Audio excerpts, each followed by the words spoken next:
Konnichiwa, y'all, and welcome to the 10 at 10 for May 21st of 2024. Guys, open house is right around the corner, but the 10 at 10s don't stop. We got a great one here for you today. Y'all, get excited. We got 10 awesome trees we'll be talking about. These get listed on MrMaple.com. We're that family mail order business. We ship directly to your door, and we do over 1,000 varieties of Japanese maples. And these get listed at 10 a.m. Eastern Standard Time. We're going to talk about 10 on the table today. There's actually 20 in the full email. You can sign up for that on MrMaple.com. All right, guys, let's jump right into it. We've got Racusen shadari here. This is an exceptional plant from Japan. Absolutely love this tree. You've heard us tell the backstory about it before. This one may not be in the Racusen lineage. It is extremely weeping, but with much bigger foliage. It's one of the few rare weeping palmatum styles that doesn't have a lot of parentage in common with Racusen. That Amote leaf leads us to believe maybe it's a whole separate thing. You can get really large foliage on this one, and also an exceptional yellow fall color. Yeah, I like to stake this one up and then let it cascade straight down because it has that dramatic, heavily cascading habit with that yellow fall color and the big leaf. It makes it stand out from any of the other weeping selections.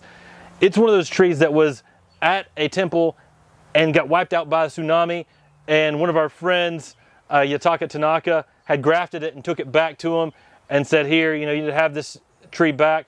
And so there's actually a Racusen shadari at the temple again, thanks to Yutaka Tanaka.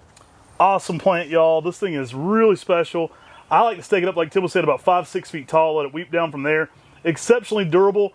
For you guys that are newer to maples, think of this as a Racusen with a more Hogyoku style leaf. It's got a leaf more like Osakazuki or Hogyoku.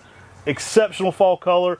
If you want a weeping golden yellow Osakazuki in the fall, guys, this is the plant for you. It's really next level. Absolutely love what this does. We keep upping production on it. Racusen shadari, grab you one today. All right, so y'all know this. Open house is coming up. The big announcement's already been made, y'all. Talon Buchholz will be here in person Memorial Day. That's May 27th. We're going to be open from 8 a.m.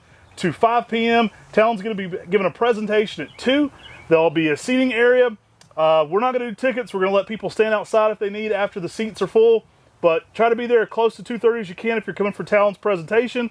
I think you'll want to be here for this day. It's a historic day at Mr. Maple. So guys, next up we've got Picea orientalis Skylands. This is such an awesome oriental spruce. It's upright and it's yellow when you give it some sunlight. Yeah, guys, this one, the more sun you're giving it, the more yellow hits it's going to get. We just planted a big one on the bank. Lovely plant, really a great plant. I first saw this with Nancy Vermeulen, and it just blew me away. I love the color on it. I love the upright habit, but I absolutely love what this plant brings to the spring garden, especially when it's pushing all this bright yellow. Now we've got a full cultivar highlight breakdown we did on this tree, on Skylands, on the Mr. Maple Show here on YouTube. We actually did it at Blue Ridge Community College, and it was in the rain. I know Matt wasn't too happy with me, but I kept pushing. I was like, all right, the rain stopped a little bit, let's shoot it. And you can see a specimen of this and how it just has this really awesome upright shape, and that yellow color when you give it some sunlight, it's peak. Grab you one today. Come back to the 10 at 10, y'all. All right, y'all. I think I throw this one in that Makawa category. Do you throw it in there? I definitely throw it in that Makawa. Yeah, all right, we're bringing back Acer palmatum Alba Joe. Really cool plant. Rare. You don't see this one around anymore. I think when we were first getting started, like 20-something years ago, you saw this one out there in the trade more. It's kind of become kind of a novelty now. You don't see this one out there much. You need to give Alba Joe some protection from the hot afternoon sun, but it has a shape like an Akita Yetsubusa, but the tight layering habit of Makawa Yetsubusa. Those big leaves definitely make me fit this in that category with that tight layering habit. But this thing goes to some really nice yellows and oranges in the fall. Yeah, great for a container plant. Definitely likes a little more shade than Makawa. A little bit more larger of a leaf and a little bit flatter of a plant. Really, overall, you'll see a lot of structural differences to this one to Makawa Yetsubusa. Typically, we used to say Alba Joe. I've talked to some people, the more you learn about Japanese, the more you learn you don't know anything. I took a phonics class one time at our local Blue Ridge Community College, and they told me I should be saying Alba Joe. So like owl. Okay, so love this plant though, absolutely exceptional. I think you'll love this one in a container. It's the perfect pairing for the Makawa garden, especially if you got a big pot. Now trees will be selling out fast today on the 10 at 10, and make sure that you check out fast because many of these trees will sell out very quickly. Once you finish that, complete that checkout process, everything's saved with your name on it, but it's not saved for you until you complete that checkout process. All right, guys, we're bringing back Gossamer. There's nothing awesomer than a Gossamer in fall color. Go watch our cultivar highlight on this. We've done a few. This is a beautiful dissected Acer japonicum, one of our most popular Acer japonicums. We've been beefing up numbers on this. I love Gossamer. It's one of the most finely dissected lace leaves of them all, and being a japonicum, it is just immaculate. To me, it's one of the slowest growing japonicums as well. Fits in small places, but you can get some really silver sheens to this that are very unusual and very different. Great fall color too. This one goes full Hulkamania sometimes in the fall. You got the reds and the yellows. I absolutely love the crazy colors it throws on. It's very common for it to be bright red and bright yellow. Just a beautiful plant. Tends to be more of a small globe shape. Introduction by Billy Schwartz and Red Maple Nurseries there with Dick Wolf. Really a cool tree though. I think it's probably one of our most sought after japonicums. It's up there with Maiku Jaku for popularity. That dwarf nature really gives it something extra. Sometimes the new growth can be almost like a fairy hair X green cascade a little bit. I absolutely love this one. And just a fun tree to be growing. Grab you a Gossamer for your container garden. Looks really nice in a fairy garden as well. Speaking of Billy Schwartz, we have a podcast on him, the Billy Schwartz Experience. You should go check that out. You can put it on your favorite podcast platform. And we're everywhere when it comes to podcasts. We've got tons of podcasts on Japanese maples. We've been realizing the cool thing you can do with our podcast, you can put in your earbuds, work in your garden, and listen to us talk about Japanese maples and how to do it in the high heat settings. We can go have a podcast about container growing, spring, summer, fall checklists. We got it all on the podcast, so make sure you're subscribed. All right, y'all, next up we've got Thuja plicata Lucky Find. This is a great conifer that's going to work zones 5 through 9 and a fairly quick grower, reaching around 15 feet in 10 years. Man, whoever found this variegated conifer was pretty lucky. It must have been a lucky find for sure. I love the variegation on the conifers, especially the ones that give you this brighter color on this darker foliage. Gives a good contrast with each other. And if you take this and you put it next to something like a bloodgood or something like that, a Japanese maple out in the landscape, it's going to contrast dynamically and make a bold statement. This is going to be a great backdrop for maples for sure. It's a good screening plant. You can use this to block out an area you want something, showy, but you want to block out a neighbor's place. This is a great plant for that because of that faster growth. Really one of the things that makes it so special is the dark growth with that bright variegation. That new yellow tipping is going to be really intense against the dark, almost blackish evergreen color that you get on the older growth. So it's a very bright contrast between the two.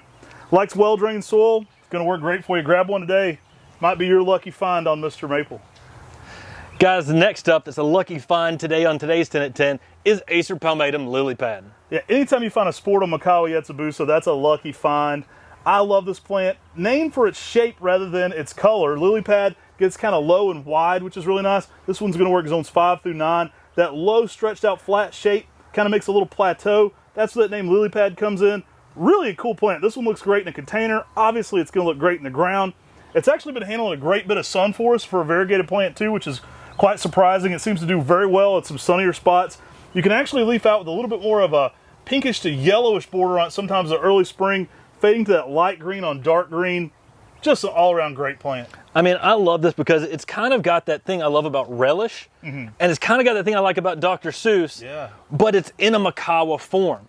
You get all that in one tree, and when this tree leaves out in the spring, you see a little bit of variegation, but where this tree shines is as summer approaches and during the summer, because the variegation becomes dynamically different with the dark green and the light green. That sort of creamy yellow green that's in there, it just starts contrasting more and more as that summer approaches. It makes it one of those trees that tracks you to the garden in those summer months. You can help support Tim's frog collecting addiction by buying a lily pad on Mr. Maple today. Guy likes his frogs. And axolotls. I've gotten a lot more into axolotls lately. You're becoming an axolotl guy, not a frog guy lately. Who knew? Guys, next up, we got Acer palmatum Baby Ghost. All right, guys, another Talon Buckholtz introduction. If you want to be here on Memorial Day, you can tell Talon in person how much you like the Ghost series. Make sure to be nice and respectful of his time. He's going to enjoy meeting you guys. It's going to be a lot of fun. He's going to be presenting on Buckholtz introductions. Those are the big ones. I mean, he's got some home run hitters. Focusing on the Japanese maples. Right. He's going to be talking about those at 2:30 p.m. Eastern here at Mr. Maple. It's going to be a free event, guys. I think you'll want to be here in person. Baby Ghost, great addition to the Ghost series. This is one, dwarfer habit to it, typically around 6 to 7 foot, even in 10 years, and also a really bright pink red. I just love the structure of this one because it goes upright, it's semi-pendulous. They've got one of the oldest specimens, maybe even the original, at Kubota Gardens in Seattle. And seeing that plant, I had a whole new appreciation for the structure that this thing develops, seeing a specimen of that age. But this one has some nice reticulation to it as well. It is probably one of the less common selections in the Ghost series. We're bringing them all back. There's 9 members. Grab you one a day. We've got them on the back of the tee so you can buy some merch, y'all. We've got them on the back. This is one of our t-shirt contest winners. We kind of lined up the Ghost Series, kind of like tour dates on the back of a band tee.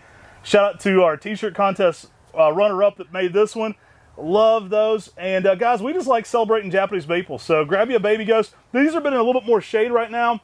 In sun, they'll be more of a bright, kind of soft pink red. Kind of gets a little more full red than what you think of with like Celebration. It's more of a bolder red. But it's really fun for that dwarfer compact color. And yeah, if you're looking for a Ghost Series plant, but you want one that's going to stay a little smaller, think about a baby ghost.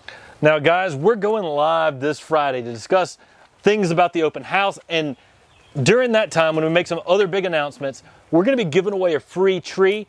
So at 9 a.m. Eastern Standard Time on Friday, you're going to want to be in the live chat. We're going to be giving away a free tree during that time. Last Friday, we actually gave away a snow kitten. Guys, we don't hold back in these things. And there's always a winner whenever we're doing these lives. Get excited. You're going to want to be a part of that live chat on Friday. You know what's crazy? During that last live chat, we were wearing the same clothes. That's crazy. That is weird. All right, guys, getting into it, we've got Amote, Acer japonicum, Amote. Really fun Acer japonicum. I'd love to ask Sue Eager some questions about this. I get quoted out there when I make assumptions on species, good or bad. So my assumption on this is that maybe this possibly has some pseudo-Subuldianum or Subuldianum influence on the japonicum. That shape is taller, the leaf is round. She talked about in her podcast with us how japonicums could potentially hybridize with Subuldianums, possibly pseudo-Subuldianums. It's a theory, I don't know, but I love this one. I love that red flush it gets. It's the original blusher. It gets that blushing going on over top of it, and a nice round leaf as well. I mean, this tree's been known as ruby. It's been known as ruby red. It's been known as a Shirasanum and a japonicum. For me, this is one of the most outstanding, colorful, upright Japanese maples with that full moon style foliage. It makes a statement out there in the garden. And again, I do think it feels like it has some Subuldianum, something going on like that. I mean, Subuldianums covers all across Japan. And, you know, something like Yayoi Gasa sort of reminds me of something close to Amote. Beautiful plant, guys. Vigorous, fast growing, typically over a foot of growth a year. We're still going to list this as 5 through 9. Who knows, maybe it could even push zones a little further. That's something we'd have to do some testing on. But I absolutely love this plant for what it does. Now, this one is named Ruby for a reason. Aka meaning bright red for a reason. You get that crazy bright red flush, especially in the early spring. The whole tree can kind of glow a reddish hue, which is great. And really, the new growth kind of blushes that as well throughout the spring and summer. Great bold red fall color on this as well. It can be even a deep red late. I really love the crispness of the leaf on this one as well. All around, excellent tree for the landscape. And I do think it has a little bit more narrow and upright of a shape than you'll see with most japonicums too. Giving me a little bit more of that inclination. All right, y'all, but we're back with some more 3-gallon dogwoods. We've got Cornus, kousa, Satomi. Yeah, Satomi is one of my favorite dogwoods. It's one of those trees that just makes a statement out there in the garden. I love what Cornus kousa can do. It's very similar to like what a Cornus Florida does, but instead, this blooms during the summer. It's powdery mildew resistant, and it's disease resistant. So it performs very well out there in the landscape. But in the summer months, a specimen of Cornus kousa can just be loaded with blooms. Yeah, these are very durable. They're going to work zone 6 through 8. Now, don't let this one fool you. The blooms are going to come out more white, then get to a more pink coloration. Yeah, and that's where people always see this tree when it first starts blooming. They say, hey, this is a white dogwood. This isn't a pink dogwood. It is a pink. Most of the kousas start out as a white when they first start blooming and then start turning to the pink. And you can actually see on the blooms here as they're actually starting to turn pink right now already in this time of the season on these 3-gallon Satomi. For me, this is just a rock star out there in the garden. And when you see this tree with those gorgeous pink blooms just coated across this tree, I mean, sometimes it's even hard to see the leaves for how many blooms you see on a Cornus kousa. Yeah, this one's going to be very durable. You want to give it some shade in a heavy zone 8. Good drainage is paramount with these. You know, Chinese dogwoods are super durable for good reason. Grab you a Cornus kousa Satomi today. There's some excellent size 3 gallons, y'all. You can always grab them now and pick them up at open house as well if you don't want to pay shipping. It's a great way to get stuff. And some more 3 gallons coming back, guys. All right, y'all, another great Talon Buckholz introduction coming back here in 3 gallons. You know, we were busy naming a tree Hot Blonde. He must have had a similar inspiration because here Talon named this tree Blonde Beauty. Yeah, and the thing I love about Blonde Beauty is if you push the sunlight with this tree, you'll get a bleached out effect. So really get some of those bleach blonde looks across this reticulated Japanese maple. It's part of those new ghosts that Talon Buchholz has introduced. We call him the new ghost because he introduced a lot of reticulated types after he had already stopped putting the name ghost on many of his Japanese maples. Now, my favorite tree to pair with Blonde Beauty is Celebration. I think the yellow and the pink are so next level. I mean, this could have just been Yellow Ghost, and I think people would have went nuts. Blonde Beauty is a great name for it too, though, but it is an exceptional plant. Really great grower too, gets out there fast and has an exceptional form. Also one of the most underrated fall colors. This thing can be bold, fire engine red in the fall. I've had it be one of the best fall colors of any of the reticulated forms. I mean, for me, this is one of those plants that if you give it enough sunlight, it rocks it out. Give it that sunlight so it can reach its full potential and really get that bleached out effect with Blonde Beauty. And this is such a fun tree out there in the garden. The reticulation is very strong. I've seen reticulation late into the summer where some of those reticulated types start to fade up a little bit. It's very strong even late in the season. And that's been very impressive on Blonde Beauty. Gonna work zones 5 through 9. If you love Blonde Beauty, be here Memorial Day. Let Talon Buchholz know in person. Guys, he's gonna be here at 2:30 giving a presentation on Buchholz Nursery introductions. I think it's gonna be a special day for our nursery. I'm excited for him to meet you guys. I'm excited for you guys to meet him. I think he's gonna have a blast being here. We're gonna be open all day again. It's Memorial Day, May 27th. That's the actual Monday. It's just a one-day event, guys. We're gonna be open from we're gonna be open from 8 a.m. to 5 p.m. It's a hard cutoff at 5 p.m. And we're gonna have to make sure to get everybody in the gate. So if you're watching this, make sure you come in and park before you go shopping. You're gonna have to come in and get a number, then go shopping. Now, if you've got your holds, we're cutting that off by Friday. For picking up on Monday, we're cutting it off on Friday by 11 a.m. because we've got to get all these trees out of the greenhouses as well as the other orders are coming in, not for holds. So don't try to buy something on Saturday or Sunday and pick it up at the open house. Try to plan ahead. We need you to plan ahead and get that done ahead of time. All right, guys, take care. God bless. See you soon.